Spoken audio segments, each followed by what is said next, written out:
प्यारे प्यारे बच्चों, आज मैं क्लास 12 का एक नया वीडियो फिर से लेके आ रहा हूँ जिसका टॉपिक है relation between J, sigma and ई।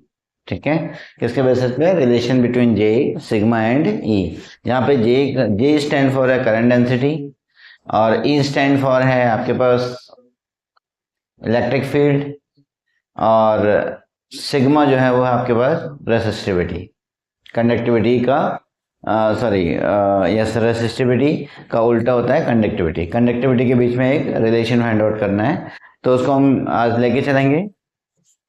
इससे पहले मेरा ड्रिफ्ट वेलोसिटी वाला कॉन्सेप्ट क्लियर हो गया था, relation between the drift velocity and current complete हो गया था। Ohm's law on the basis of the free electron model वो भी कंप्लीट हो चुका है, और आज नए टॉपिक के साथ में मैं फिर से आपके सामने हाजिर हूँ। चलो ज़्यादा टाइम लॉस नहीं करते हुए डिस्कस करते हैं relation between relation between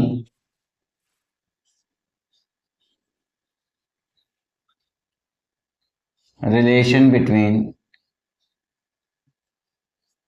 J, sigma and E। Relation between J, sigma and E। ठीक है, अब इसमें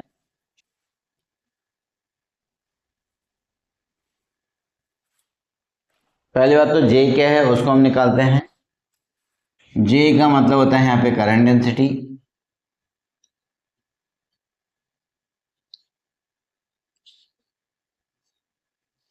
ठीक है। सिग्मा का मतलब होता है कंडक्टिविटी, और E का मतलब होता है इलेक्ट्रिक फील्ड, इलेक्ट्रिक फील्ड। ये तीन कंडीशन। अब इसमें अगर मैं इसमें करूँ, इसकी जो डेफिनेशन है वो है J is equals to I upon of A.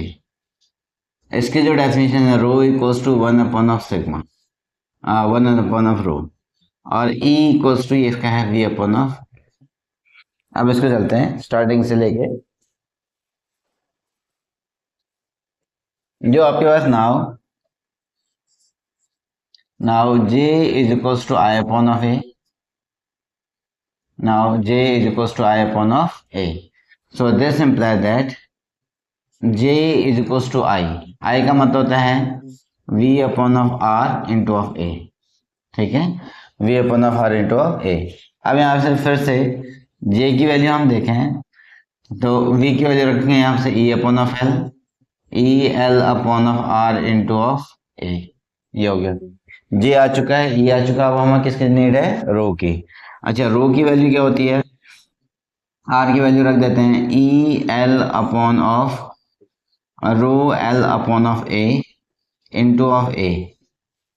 ये ए से ये ए कैंसिल, ये एल से ये एल कैंसिल, तो बचेगा one upon of rho into of E. इसका मतलब है सिग्मा ई। तो कितना हो गया आपके पास? जे। तो जे इक्वल्स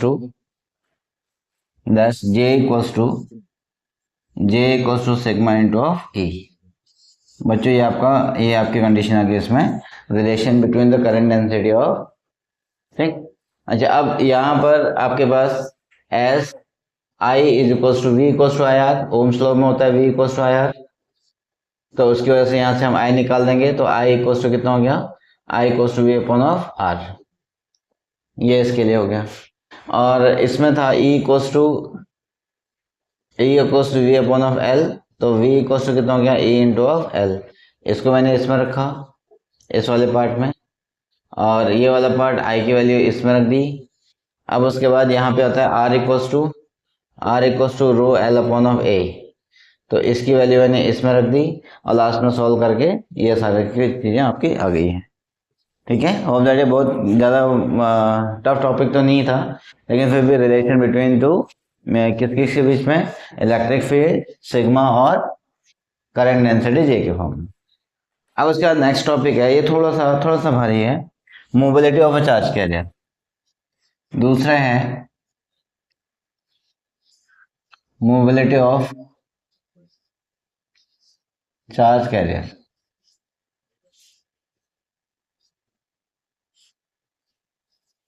हाँ, ये मोबिलिटी ऑफ चार्ज कैरियर क्या है? इसका मतलब आप समझें पहले, कितना हमने इलेक्ट्रिक फील्ड दिया, कितना हमने इलेक्ट्रिक फील्ड दिया और उसने कितनी वेलोसिटी को एक्वायर किया, तो that is known as the mobility, that is known as the mobility. क्या, इसको हमने कितना चार्ज दिया, कितना इलेक्ट्रिक फील्ड दिया जिसने उसको मूव कराने के लिए आपको मोटिवेट किया, और तब इसको हम कहेंगे it is the ratio of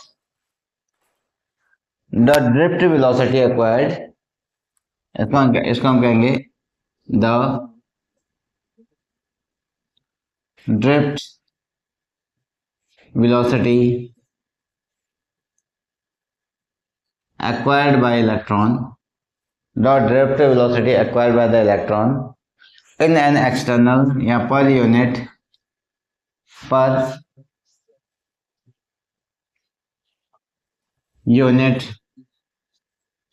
electric field, per unit electric field. ठीक है, अब इसमें से अगर हमें इसको डिनोटेड बाय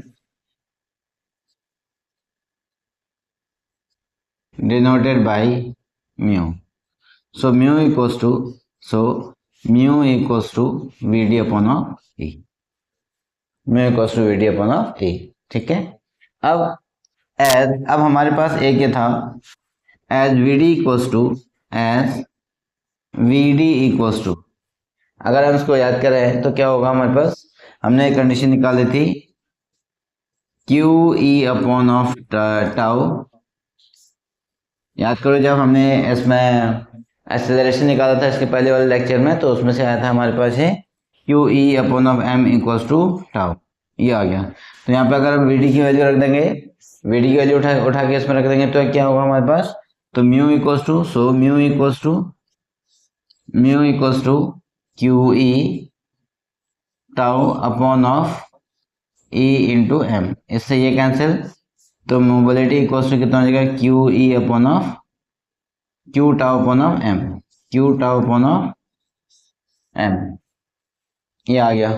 ठीक, अब overall 10 mu is equals to q upon of m into tau. भैया एक क्वेश्चन तो आपका ही आ गया, ड्रिफ्ट वेलोसिटी में रिलेशन आपके पास ये आ चुका है, ये कंडीशन आपके इसके लिए होगी। अब उसके बाद अगर हम फॉर इलेक्ट्रॉन कहें, फॉर इलेक्ट्रॉन की बात करें तो क्या हो सकता है, फॉर इलेक्ट्रॉन की बात करते हैं तो mu e is equals to e upon of m into of tau, and for positive charge की बात करें, तो mu p is equals to e upon of m into of tau, क्योंकि चार्ज इलेक्ट्रॉन और प्रोटॉन में दोनों में same होता है, तो इसलिए यहाँ पे इसने दोनों एक ही कंडीशन के लिए यूज कर रखी है। इसको हम लोग होल भी कह सकते हैं, यानी कोई इसको होल कहता है, इस पॉजिटिव चार्ज को कोई कहता है होल, कोई कहता है पी, दोनों बात बराबर है, तो इसको एच से भी रिप्रेजेंट किया जा सकता है, किससे, एच से, कैसे, अब that is mu n, that is कितना हो गया, mu n is equal to e upon of m into of tau, ये हो गया।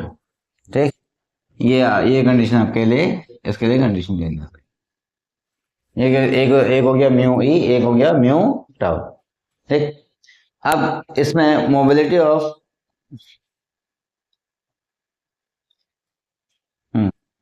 ये कह रहा है, इसमें जो नोट है, नोट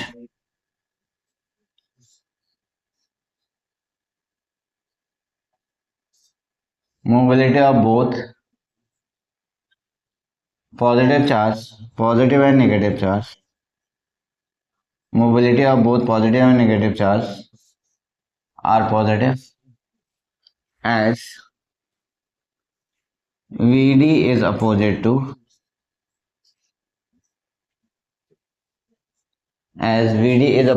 यानी the drift velocity is opposite to the each other, ठीक है, opposite to each other। दोनों की ड्रिफ्ट वेलोसिटी एक दूसरे के अपोजिट डायरेक्शन में, तो that is known as the mobility of the charge carriers. ठीक है बच्चों, अब इसके बाद इसमें ये टॉपिक पूरा पूरा आपके पास एक तरह से देखा जाए तो लर्निंग वाला है, तो इसलिए इसमें बहुत ज़्यादा फोर्स नहीं लग रहा है इसको समझने के लिए भी। आज का नेक्स्ट टॉपिक है, होप दैट ये समझ में आया होगा। आप इसको वीडियो को पॉज करके कॉपी करें, तब तक मैं नेक्स्ट टॉपिक पे चलता हूँ। इसी का ही है, इसी में relation between I and mu. ठीक है, अब इसके बाद है relation between I and mu. Mu और आई में एक रिलेशन है, उसको फाइंड आउट करना है।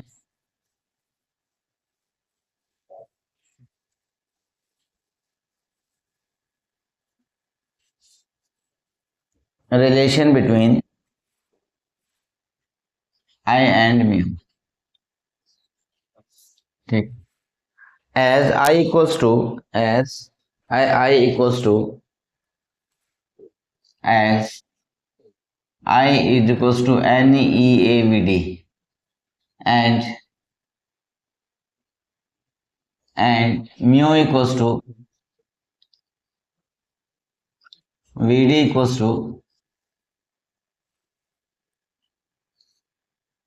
mu into of E, mu into of E. इसको रख देते हैं तो कितना हो जाएगा, तो I equals to, so I is equals to NEA mu into of ई।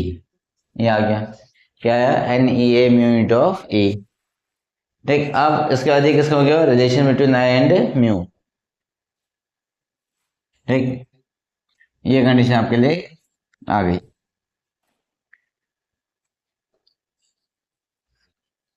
आई और म्यू के बीच में रिलेशन।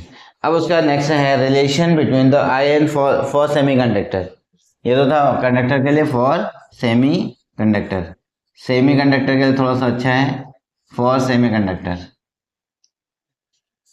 इसके लिए क्या होगा कि जो आपके पास आई है, वो आई में सेमी कंडक्टर में प्रोटॉन की वजह से भी जाते हैं, यानी आपके पास आई ई की वजह से, इलेक्ट्रॉन की वजह से भी जाते हैं, आई एच यानी होल की वजह से भी जाते हैं। ठीक है ना, ये और आई दोनों की वजह से जाते हैं। तो अब इसमें क्या होगा, अगर हम इसको रखेंगे तो आई इक्वल टू कितना हो गया, NEA mu E into of E. एक तो ये हो गया, और तो यहाँ पे हो गया प्लस, इसमें n नंबर ऑफ, इसको p कर देते हैं, PEA mu p into of E. ये भी हो गया।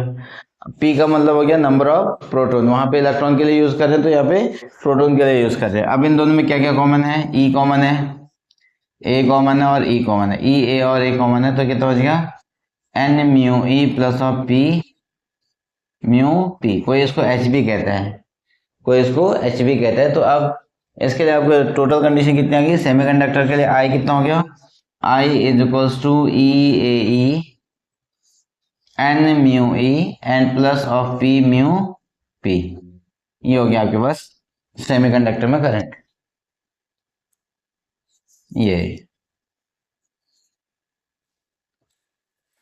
इसके बाद बच्चों semiconductor limitations of Ohm's law था next topic.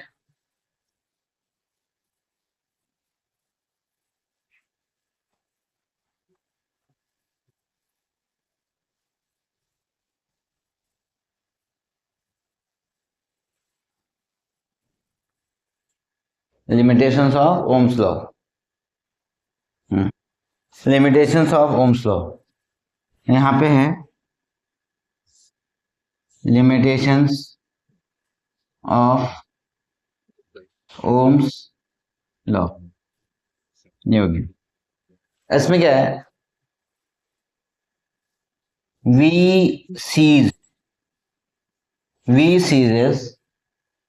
seizes to proportional to I, to proportional to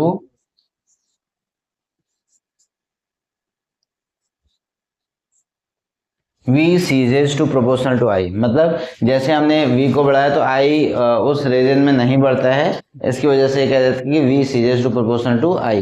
अगर मैं यहाँ पे एक ग्राफ बनाऊँ ऐसे, ये मेरे पास एक कोऑर्डिनेट एक्सेस हो गया, और इस कोऑर्डिनेट एक्सेस में मैं अगर ग्राफ बनाऊँ तो एक कंडीशन तो आपकी ये हो गई, इसको सीधा जाना चाहिए था, लेकिन ये ग्राफ सीधे नहीं जा करके आपको क्या होता है कि यहाँ से ये जाने के बाद ये यहाँ से ऐसे मुड़ जाता है,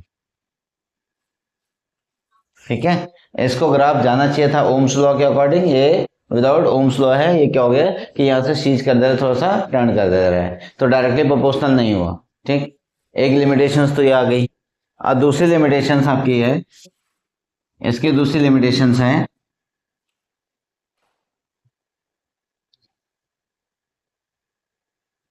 the relation between V and I, the relation between V and I depends on sign of V। Sign of V मतलब V ये कह रहा है कि करंट जो आपके पास पॉजिटिव है या नेगेटिव है, उसके ऊपर डिपेंड कर रहे हैं। अब इसमें भी अगर हम एक डायग्राम बनाएं, ग्राफ से बनाएं, यार ग्राफ से अगर हम लोग इसको बनाते हैं,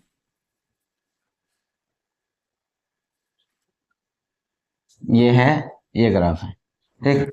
अगर हम इसका पॉजिटिव ग्राफ बना रहे हैं तो एक साइड में इसका पॉजिटिव वाले में, तो यहां से ये जा रहा है ऐसे करके फिर सैचुरेटेड हो जा रहा है, यहां से करके फिर क्या हो रहा है, सैचुरेटेड हो जा रहा है। अब ये सैचुरेशन भी आगे की तरफ ना होकर के कहाँ की तरफ होता है, ये ऊपर की तरफ होता है, ये ऊपर की तरफ। आपने इसको यहां से बढ़ाया तो ये ऐसे हो गया, ठीक। ये मैं फिर से बना रहा हूँ। ये बेसिकली जब आप इसको भी स्कूल में एक्सपेरिमेंट करेंगे जेनर डायोड वाला, तो उसमें है ये जेनर डायोड का ग्राफ बनता है। तो यहाँ से ये जाएगा और यहाँ से उठ करके ये ऐसे बन जाता है, ठीक हो गया। और नेगेटिव वाले में जब बात होती है, ये ऐसे होकर के यहाँ से ये नेगेटिव वाले के ग्राफ बन जाता है, ठीक है। इसका मतलब पॉजिटिव है तो कुछ और ग्राफ दिखा रहा है, नेगेटिव है तो कुछ और ग्राफ दिखा रहा है। किसका, V का पॉजिटिव और नेगेटिव होने की कंडीशन में ऐसा ग्राफ है, ठीक। अब इन केस ऑफ थर्ड है हमारे पास third, in case of Ga and As, Ga and gallium और आर्सेनिक के केस में इसका ग्राफ थोड़ा सा वेरी हो जाता है। अब वो भी कैसे, ये आपका ग्राफ है ऐसे वाला, ये इधर ये ग्राफ है, और इसमें से ये क्या करता है कि अपना ग्राफ चेंज कर देते हैं ऐसे, ये ऐसे ग्राफ बना देते हैं, ठीक। अब ये किसमें हो गया, ये आर्सेनिक और पॉजिटिव और नेगेटिव वाले हैं। अब इसमें जो आपके पास इस साइड में आपका V होता है और इस साइड में आपके पास V जाता है और इस साइड में आपके पास I जाता है, तो ये ऊपर और नीचे ये VA और इसका ग्राफ बन गया, ठीक है। अब आपके पास नेक्स्ट टॉपिक जो आता है इसके बाद, combination of the resistors, combination of the resistor, combination of the resistors, ये कॉम्बिनेशन ऑफ द रेसिस्टर, ठीक है। इसमें देखो बच्चों क्या है आपके पास, एक तो कंडीशन आएगी कोई आपके पास अगर कोई दो रेसिस्टर आपके एंड टू एंड जुड़े हैं, तो ये आपका सीरीज कॉम्बिनेशन होता है। When connected to end, when connected to end to end, जब ये एंड से एंड में जुड़ा होता है तो उसको हम लोग क्या बोलते हैं, पैरेलल कॉम्बिनेशन। और जब ये सारे उसके पॉजिटिव टर्मिनल एक में और नेगेटिव टर्मिनल एक में अगर कनेक्टेड है, तो ये आपका कैसा बन गया, that is parallel combination. When connected to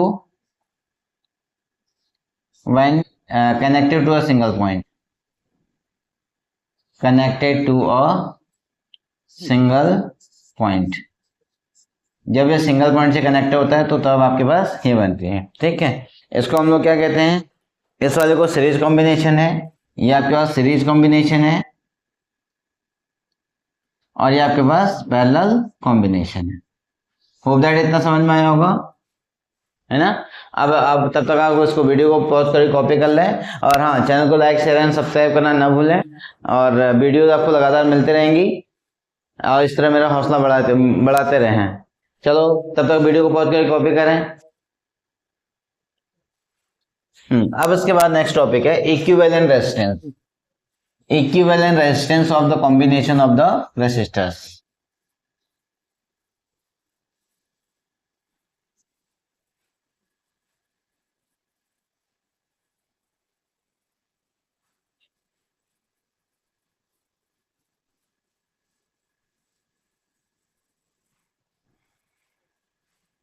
अब है equivalent resistors,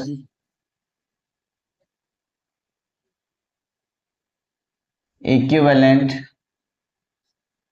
resistance of a combination of resistors, combination of resistors, ये हो गया। अब इसमें देखिए, व्हेन फर्स्ट है सीरीज, फर्स्ट है हमारे पास सीरीज कॉम्बिनेशन, फर्स्ट है series combination.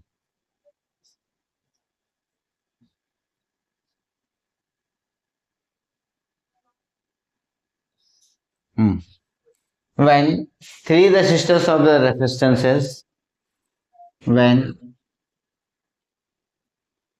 three resistors of the resistances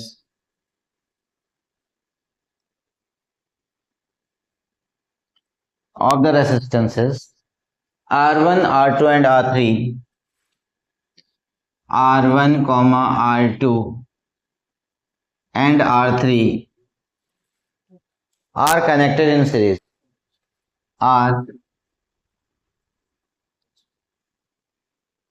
connected in series। अगर हमने इन तीन रेसिस्टर को सीरीज में कनेक्ट कर दिया तो हमारे पास जो डायग्राम बना वो क्या बना, एक आपके पास इधर हो गया resistance,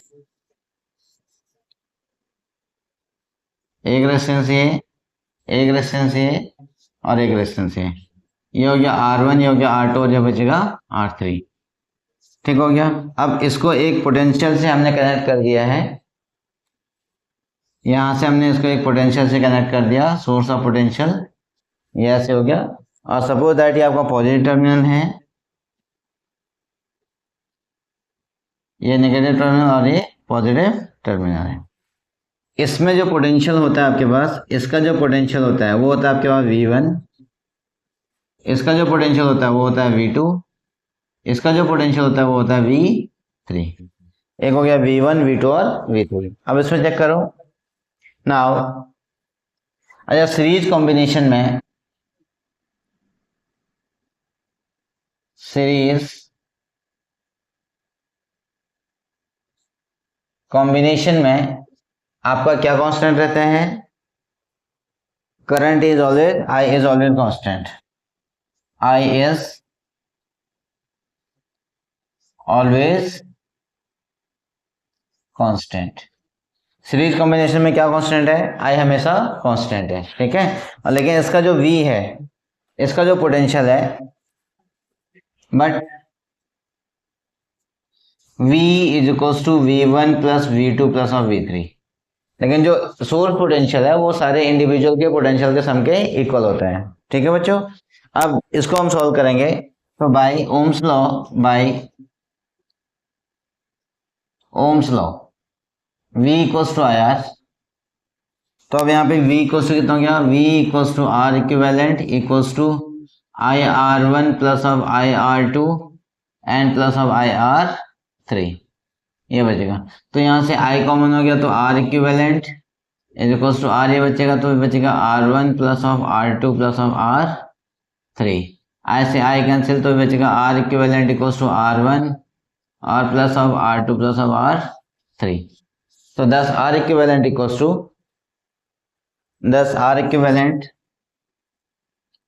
10 R equivalent equals to R1 plus of R2 plus of R3, ये हो गया आपका इक्विवेलेंट। इसका मतलब ये हो गया कि जब हमें बैटरी के लिए हम सिंगल सर्किट को फॉलो करेंगे तो ये कंडीशन ऐसी, आपके पास आर इक्विवेलेंट आ गया। ठीक है, अब आता है पैरेलल कॉम्बिनेशन। दूसरा क्या आता है? Parallel combination. Parallel combination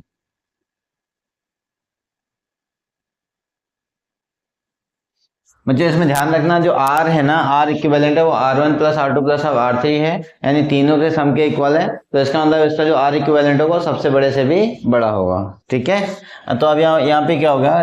three resistors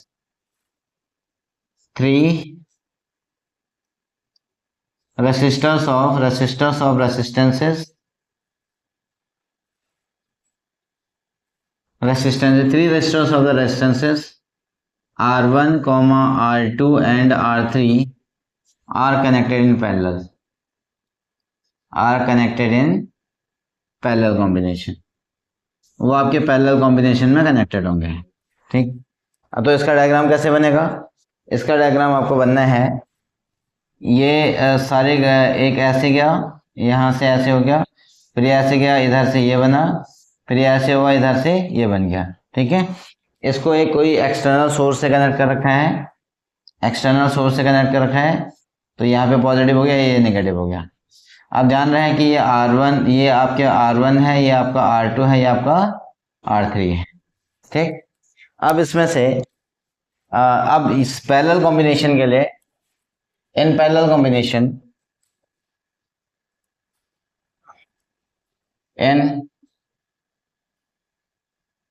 parallel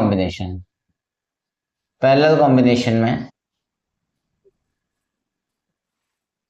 V constant होता है। V पैरेलल कॉम्बिनेशन में V कांस्टेंट है।